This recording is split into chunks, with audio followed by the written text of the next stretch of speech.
Hi folks, welcome to the UK Games Expo live stream. My name is Millie, if you didn't know, and as always I am joined by Kate, UK Games Expo Marketing Manager.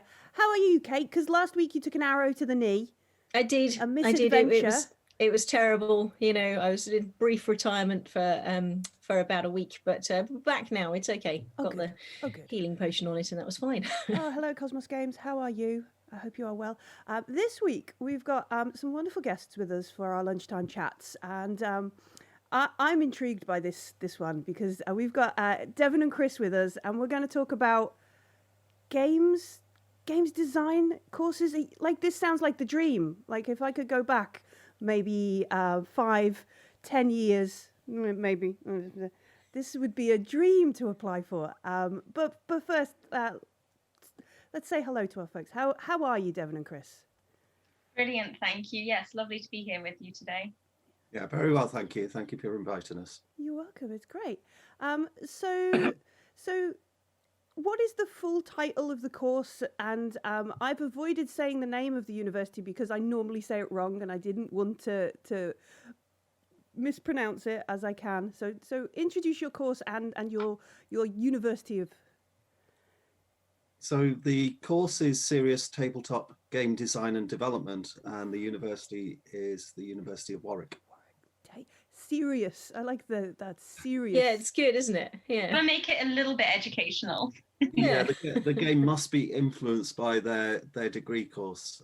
It's an interdisciplinary course, so it's available to anybody who's doing an undergraduate degree at Warwick. Yeah, we've got people from all sorts of departments. So we've got some people from maths and statistics, some people from creative writing, some people from the arts. We've got a whole bunch of different people who are on taking the course, and it means that they come on and they make a game that's based around what they do with their home department.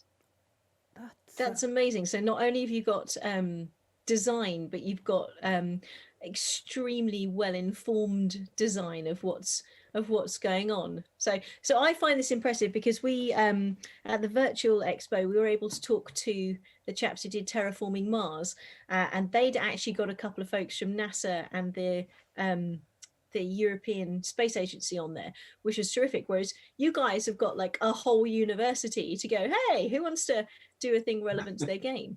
That's amazing. That's actually quite amazing. How did this come about? So my actual job title is Head of Technology Enhanced Learning. So I design learning experiences anyway. My hobby, on the other hand, is playing board games. So I've enjoyed board games since I was very young, and I've sort of evolved through the years. And this felt like it was an opportunity. So just approaching this Centre for Advanced Teaching and Learning, which is based within Warwick University, and really putting the idea to them, and they said, yeah, it sounds like a good idea, let's go with it. So we put together all the course content and sort of honed it over the last few years, and here we are. Yeah, and Chris knew that I'm also a board gamer by hobby, so it worked out as a perfect combination. And I've actually got a psychology background, so I was able to bring that to the module too. Wow. This is like, through doing a lot of these lunchtime chats, we've spoken with like game designers and game publishers and RPG creators, and I'm constantly at every step, like, I thought I knew a bit about board games, but as every time we talk to someone, I'm like, oh, I never considered like that aspect of a game design was actually designed. I just thought that was a thing that happened in games, and then you're bringing all these elements in just really highlights how involved the process is.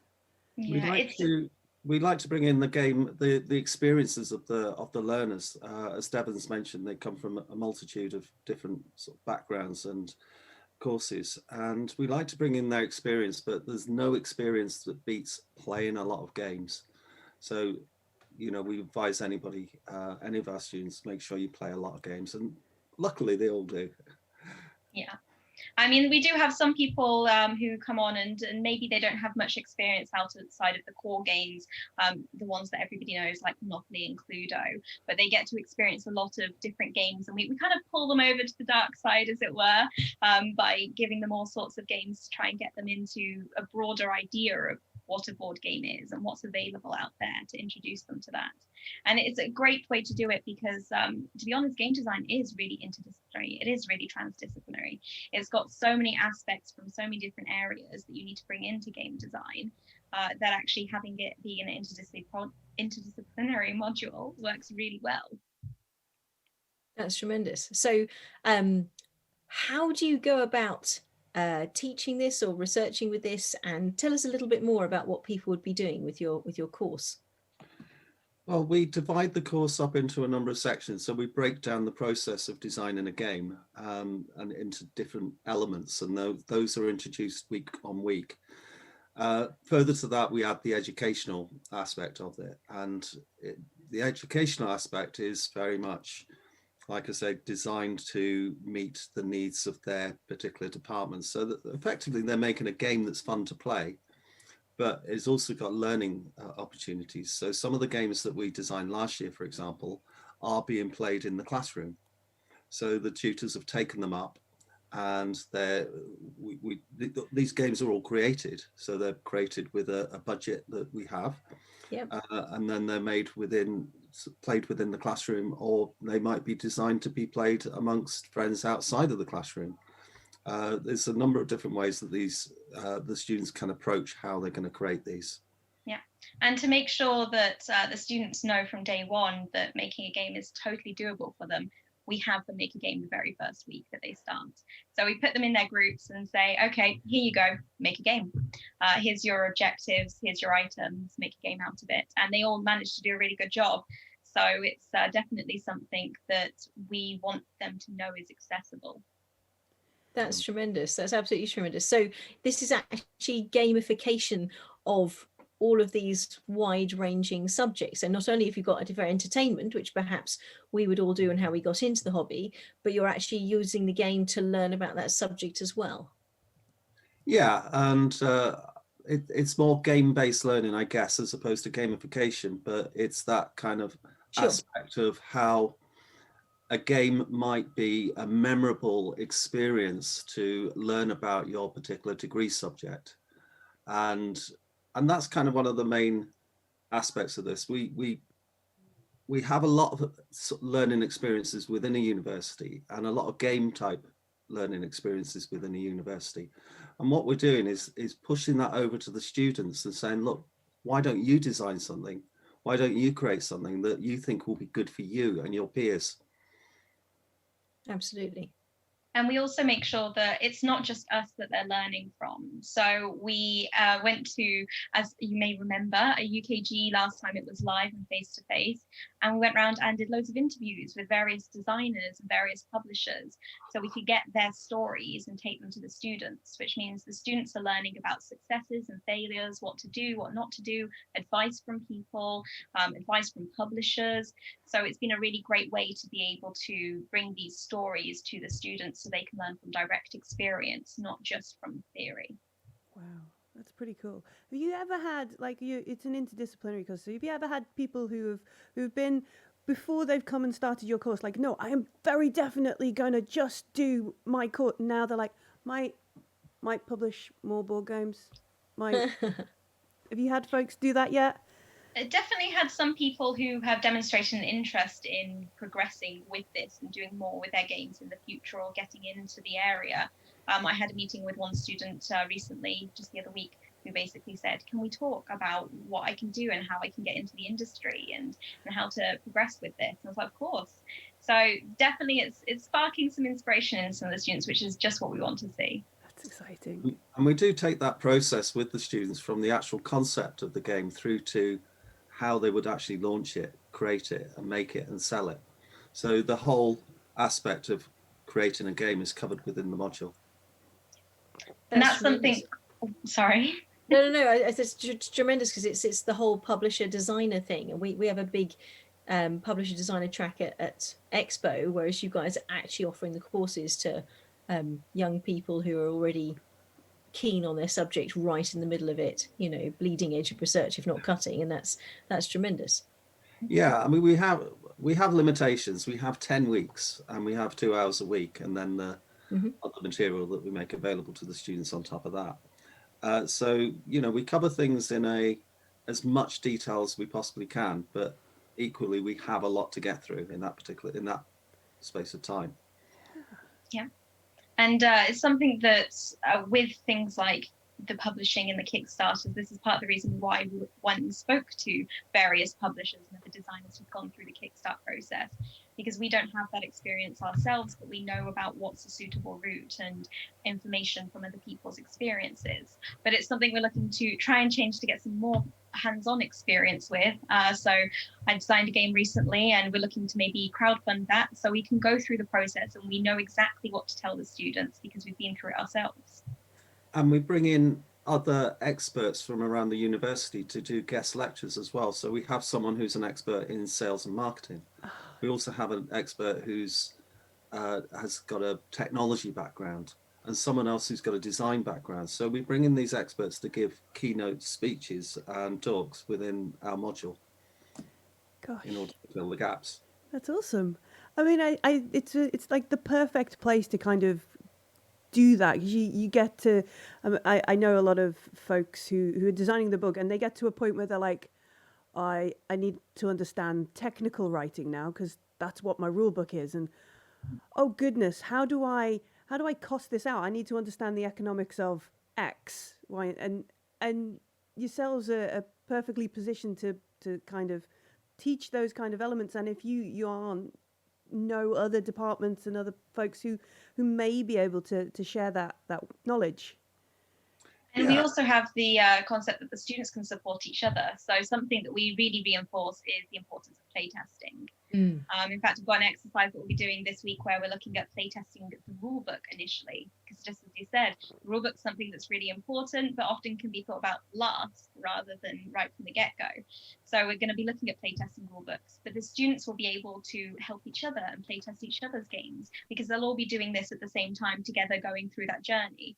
So it means that they'll be able to have that source to be able to playtest and see what's working, see what isn't, what they can improve on, which is such a huge important part of game design. Absolutely, yes.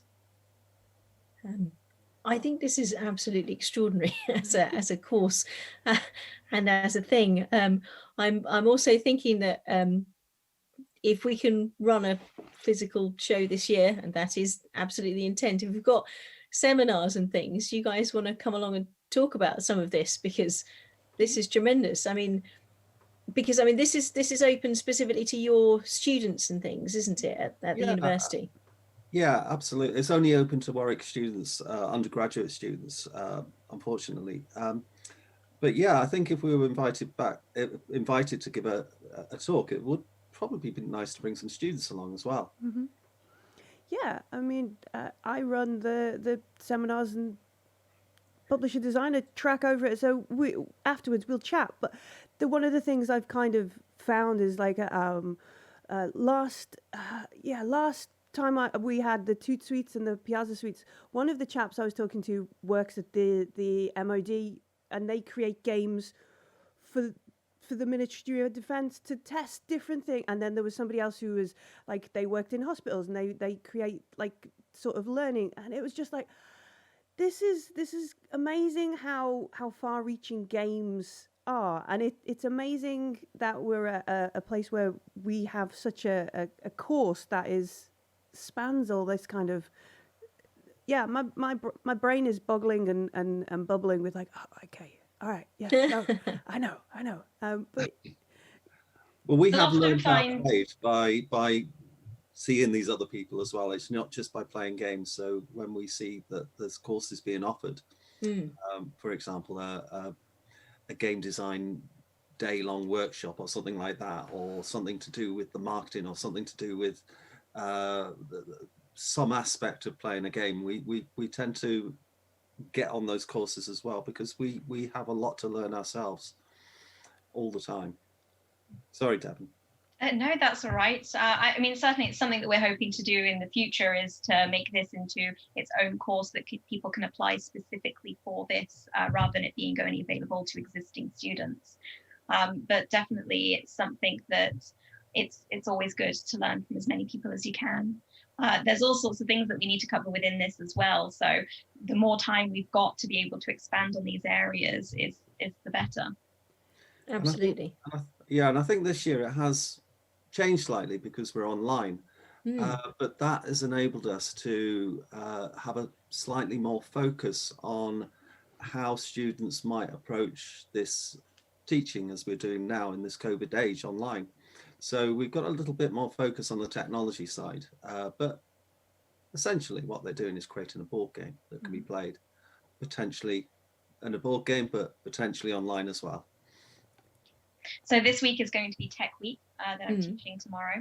And last year, Tech Week was about, well, in the future, how might you want to convert your physical game to a digital one? Whereas now we're looking the other way around. So you're going to have to make a digital game at the moment. So how would you be able to design that so it can be physical later down the line? And what might you want to do with that? And also how technology can supplement games or work with games and alongside them. So there have been changes to the main focuses and approaches, but the core content is of course the same. And it's just about what we kind of approach that from, which angle and which direction. Cool. That's quite tremendous. So in terms of the tech, are you using existing platforms and things? Are you encouraging people to have a look on things like Tabletopia or Board Game Arena or whatever it is? And I mean, imagine with tech people are like, I can write a whole new thing, it'll be great. And where does that land in terms of how do you get people to look at it from a tech side and a physical side? So our students don't need to be programmers or anything. We don't expect them to have those skills. So we're utilizing those existing tools, like you mentioned, like Tabletopia, where they can go and they can do a developer setup for free with one game, which is all they need for our module, is to create that one final game. And then we'll be able to go in and play it and be able to then mark it and take a look at what they've come up with and what they've designed.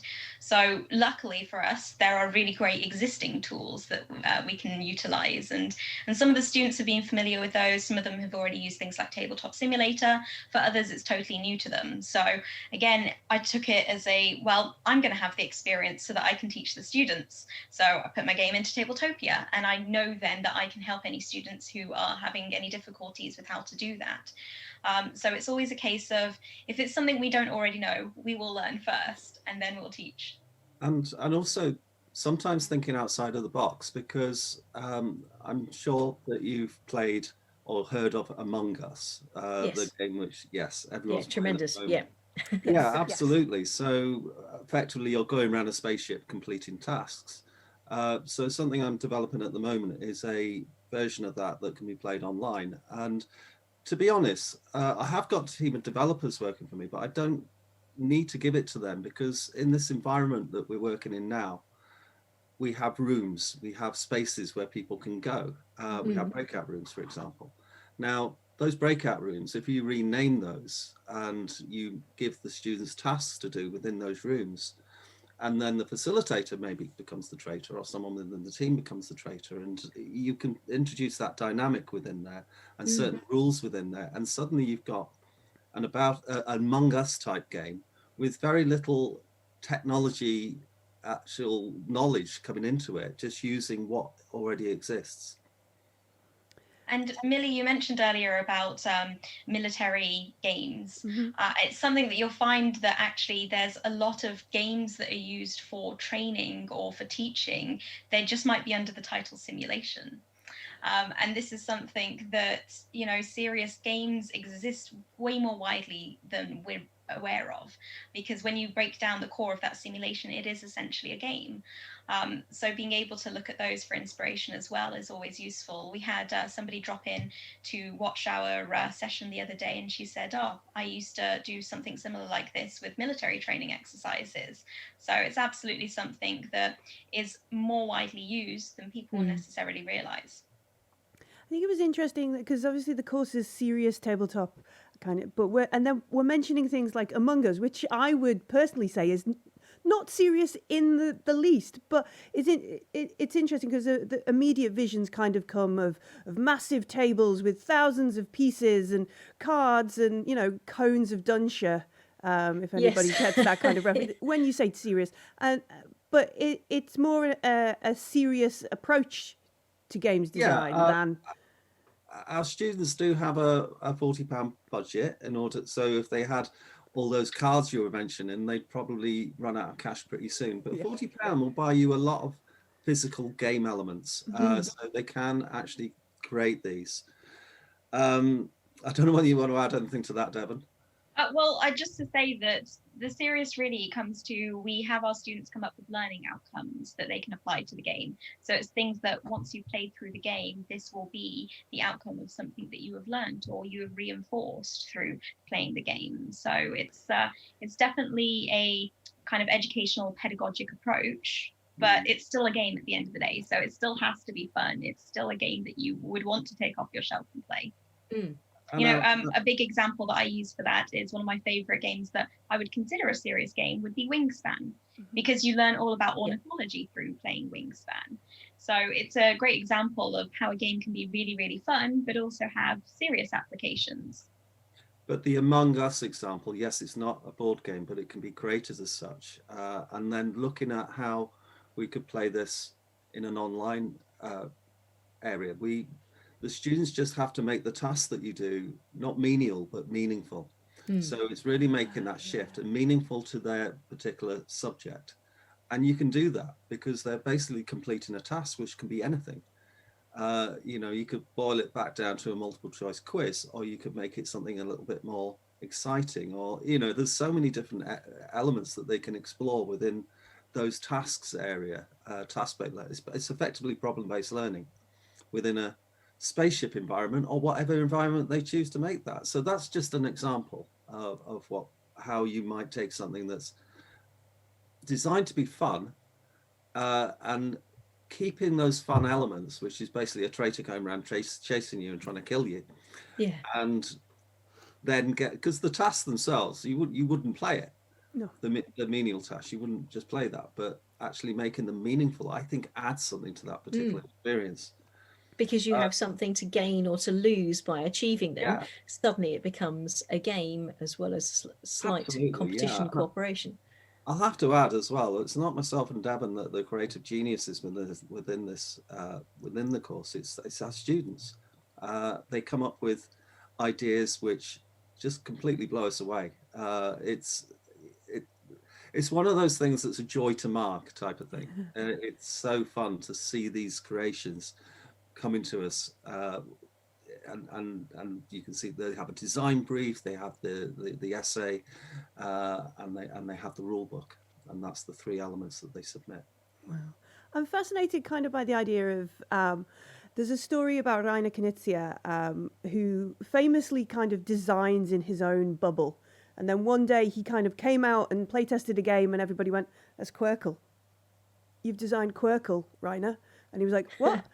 Do you kind of see those sort of similar situations, like with folks who perhaps haven't played or a lot? Is there like a go away and play this game? Parallel evolution. Yeah, we do, and we fully expected our students to be coming away with derivatives of existing games, but some of them actually created games that, at least in our knowledge, were quite unique, abstract games such as Quirkle, and they.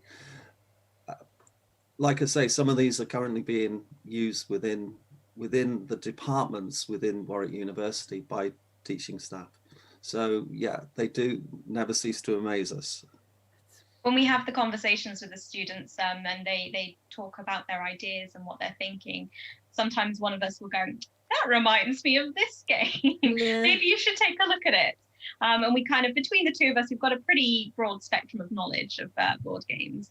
So we're usually pretty good at pointing them in the direction of what it might be similar to.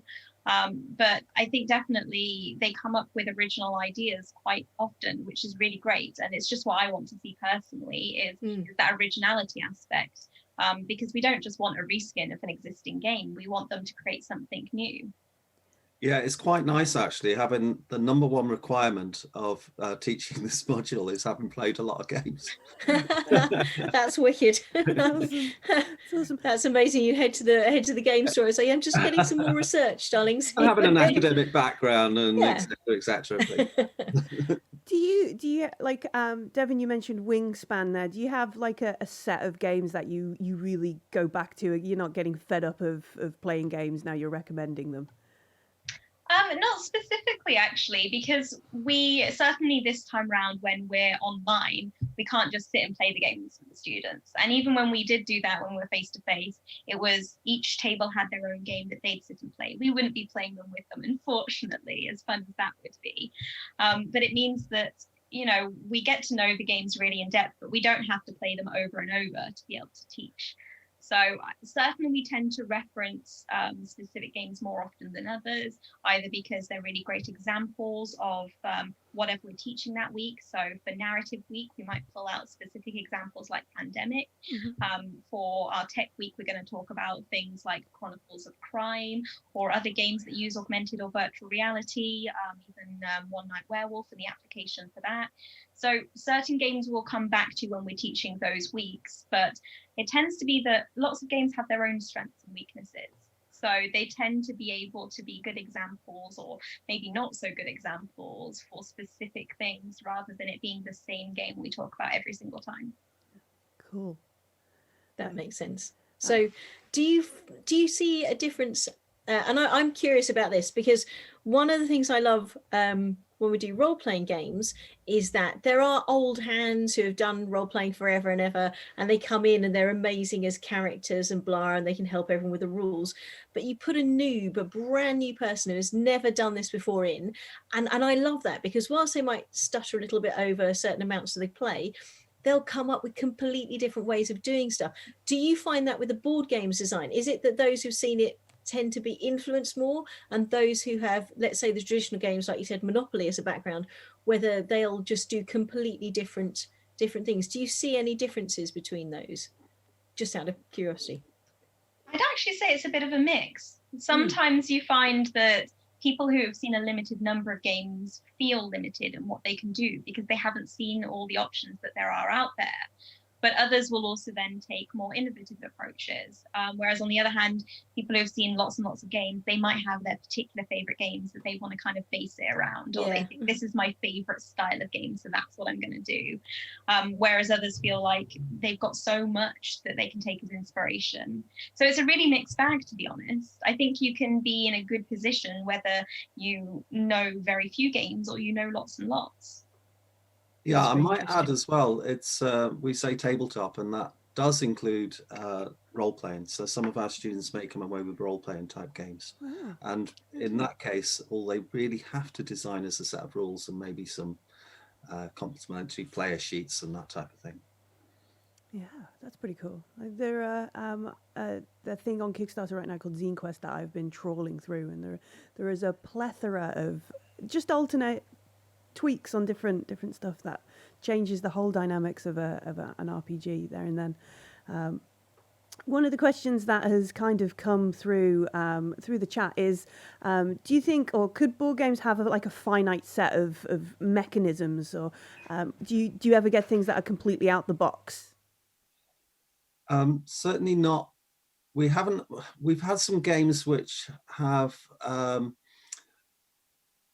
surprised us in their both their complexity and their simplicity, if that makes sense.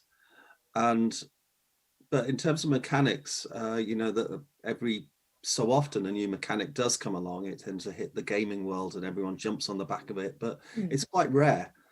So it's not something that we've seen being developed by our own students, but you know, we've witnessed it in the gaming world. We all have. Yeah. And we definitely have the occasional game that will come through that you think, I've seen this in maybe one, maybe two games before, but it's actually really quite different from the majority of games. So you do get some that are maybe not fully unique, but are certainly more unusual than a lot of the standard board game approaches that there are. but there are so many mechanics. If you created a list of mechanic, it would be so many pages long that it's actually, hard to be able to come up with something brand new that doesn't already exist. That's fair. So the games that have been that gets there, have you ever got them published? Is that something that you guys do as well, either student games or games that you guys are doing? I mean, you're saying that you're crowdfunding something at some point, Devon. Brand names. Yes, so that's the game that I designed, and it's looking at, in terms of your question earlier, if there are any games you get tired of, I might get tired of that one because when you've made it and you talk about it a lot, it starts to get a bit samey and you start to think, I don't know if this is just me because I came up with it. But in terms of the student games, this is the second time round that we've run it. So unfortunately, the pandemic happened at the time that we would have been creating the physical prototypes of the first cohort of students.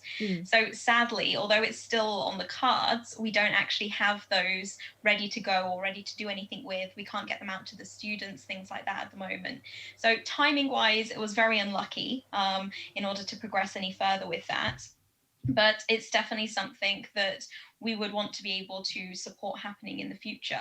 And my game trying to go through that process is just a first step, because it means that we then have all the knowledge and information we need to be able to support students who might want to do the same route. Yeah, absolutely. That's awesome. Awesome. This is a tremendous way of revising, right? Yeah. You take your bad games back. It's like, guys, it's okay. I've nailed it. This bit of quantum mechanics, I got a game. We'll all learn this together, and that kind of thing. That's actually pretty amazing, because some of these things, it's the concepts and the visualization of the concepts that often where people fall down academically, because you can't think of it on that small or that large, or it's just alien to you. Whereas if you present it as a game, you've got this whole world opened up. I think oftentimes we are taking the students out of their natural comfort zones as well. The course has been described as one of the most challenging that they have done. It's also the most fun. We do get these kind of comments coming back, generally positive. It does seem to challenge the students and make them think in a different way. And this is what we're part of a department called IATL, which is the Institute for Advanced Teaching and Learning within Warwick. And that sets out to challenge students to work with interdisciplinary groups of students and get those students working together to solve these problems. And I think they certainly enjoy it, but it's not an easy course. It's going to be something which is going to make you think. Yeah, and for some students, depending on what department they come from, it does take them outside of their comfort zone of what they're used to. And, if you've got students from creative writing, they're going to be great at the narrative section of their game if that's what they want to focus on. Whereas students from maths, maybe that's not their strong point. Maybe they want a more technical game, but they get to choose what target audience they want to be able to approach. So we've got some students who are going to target really specific mathematical things that go over Chris and I's heads because they're for university level math students, whereas others will go, okay, well, we want to teach this concept to people who are in secondary school, so we're going to make it more accessible and make it easier to learn. So it gives them a nice kind of broad approach that they can take and fit where they think they want to focus on within that.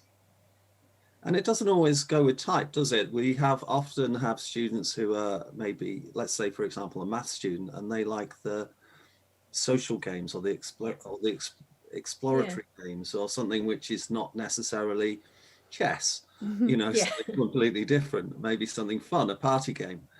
So it doesn't necessarily go that a math student would necessarily prefer this. Oftentimes they do, but oftentimes they don't as well. And it's interesting when they start exploring those different sort of concepts of different types of games, what appeals to them, what will appeal to their fellow learners as well. It's important, and ultimately what will work within the curriculum in which they're studying. It's a thing, like, because obviously I'm not trying to teach people anything through, like, come on guys, let's play Ticket to Ride this weekend kind of thing. But it's interesting to think how you would have to change your, like, really love Ticket to Ride, but set collection and territory control may not necessarily be the best thing for me trying to teach people this outcome, and then having to explore and expand your sort of games vocabulary in order to continue. So I cover a session about game review writing, and we get them to submit a serious game review. So they use all of the standard tools of game reviewing, but they have a portion of it which is dedicated to how could this game be used in a serious setting, or how could it be adapted to be used in a serious setting. So absolutely, a student could give us a review of Ticket to Ride and say, okay, well, this is what I do to be able to make the game serious, and this is what it would be able to teach if I changed it this way. For example, we've got Timeline, which is already a semi-serious game because you do learn through that. Yeah. But we look at, okay, what other approaches could be used to make it specifically useful for this department or this type of teaching? And we do all sorts of exercises with them in the class, and then they also get various homework tasks to do, which gets them thinking about that themselves. So it's not all about us saying this is what you do, it's about them learning through trying. Cool. Yeah, and just going back to your point, Mel, it's really about, it's not necessarily about the playing of the game either, because the learning may take place before or during or after. So, for example, experiential learning is all about the reflection, how students might reflect upon a particular experience. So it's not necessarily within the game itself. It oftentimes is, but it might not be. It might be afterwards with a class discussion or something like that. It might be something that you build in to a larger, a longer experience rather than just playing the game. That's interesting. Yeah, so I think Bez we're talking like the whole sort of approach to the game, the kind of holistic approach, edge isn't it? to it as well. Is Yeah, it's like if you play a game of golf and then you sit in the clubhouse and you're talking about the game of golf, what you did wrong, what you did right, what you do next time, how you'd approach a different shot. You know, it's that sort of aspect. It's not always like that. It's most often in the game, but it can be But outside. it's also, because it is a game and it is an experience, you can then talk to other people about it. And because you're talking to other people about it, you're discussing that subject. So you're learning with them, and they might offer a different approach, a different angle that you might not have thought of. And you might think, oh yes, I totally get that's now completely different. Yes. So that's amazing. How do we sign up for this? How soon before you guys can do this? I am willing to get your newsletter. That would be great. Well, but hopefully we're selling it well. But no, definitely selling it very well. It's it's this as like a board game hobbyist. Like we generally like to think we know everything about all these games on our shelves, and we can talk about like whether this is the first or the second edition of the game that is published by then, but it changed, and we don't often consider like the wider approach, like the things, the outcomes from playing during the game and then this afterwards, and it's just fascinating to kind of chat about that and understand that other people are really putting that sort of thought into their games. Is it's a little bit like, wow. Well, there's a plenty of texts out there and books about game design, and a few of them actually aimed at, because if ever you look up game design on the web, it's all video game design. It's all computer game design. But there are some out there that are particularly aimed at people who are creating board games. I mean, we use Shell as our sort of text that goes through the module, but there's plenty of others as well. So, like I said, we're not by any means experts, but we have read a lot of this information that exists, and published our own too. No, absolutely. Is there any advice that you would give to budding board game designers who want to publish as well out there? Anything like immediately, other than obviously, sign up to Warwick, which, that would be the thing. Good plan. Well, I was listening to a podcast on this. It's a podcast which is available, which has interviews with, I can't remember the name of the podcast itself, the book, I should say, the ebook. It was something they did an interview with all these different game publishers, and the message that was coming through from the game publishers was playtest, playtest, playtest. Yeah. Absolutely. It's something that we really reinforce and is really important too. I also think you mentioned that Bez was talking in the comments about a holistic approach, and I think that's an important consideration as well, because you have to kind of break down the game into these various components that you need to consider so that you don't miss anything. But you need to make sure that you look at the holistic picture as well. Does it work well together? Do they integrate well together? Does it make sense as a full experience? Because at the end of the day, the experience that you walk away from that game having had is what sticks with you, rather than specifically, oh yes, this particular mechanic was something that's integrated well with this other mechanic, or whatever it might be. But it's the experience and the feeling that you have from playing that game that is the longest lasting. You know, whether you think you would go out and buy that game or you'd reach for it again when it's on your shelf. It goes back to the old quote of people don't necessarily remember what you say, but they remember how they make you feel. Yeah. And if you can get a good experience and a good feeling from it, people will keep coming back to that thing and going, yeah, that was cool. I need to scratch that itch again, or I need to share this with other people, and so on, which means you get longevity of the game. I think you've hit the crux of it as well, actually, in terms of the, why we do this, why people create games which are maybe played in the classroom, because they make meaningful experiences, because they make it memorable, because it makes them feel we talk about the cognitive domain and the affective domain, and the affective domain is how you feel about something, and quite often we don't tap into that as much as we could within a university, and I feel that we do on our module. At least we empower the students to create something that enables them to do that with their peers and their within their own curriculum area. Yeah. So at the end of the day, please do think about the little things. Think about, is this an engaging narrative? Is this accessible for people with colour blindness? Think about those kinds of things, but also look at the big picture. How is the experience that this creates? I'm just checking the time, and we're coming up to 10 to now, which means we have to take a short break and change and have a chat with some other folks. But this has been fascinating. I definitely I'm glad we have your emails now, because I think later on in the week we might have a chat about publisher designer and those kind of things over at Physical Expo. But yeah, please, that would be great. Yeah, this is phenomenal.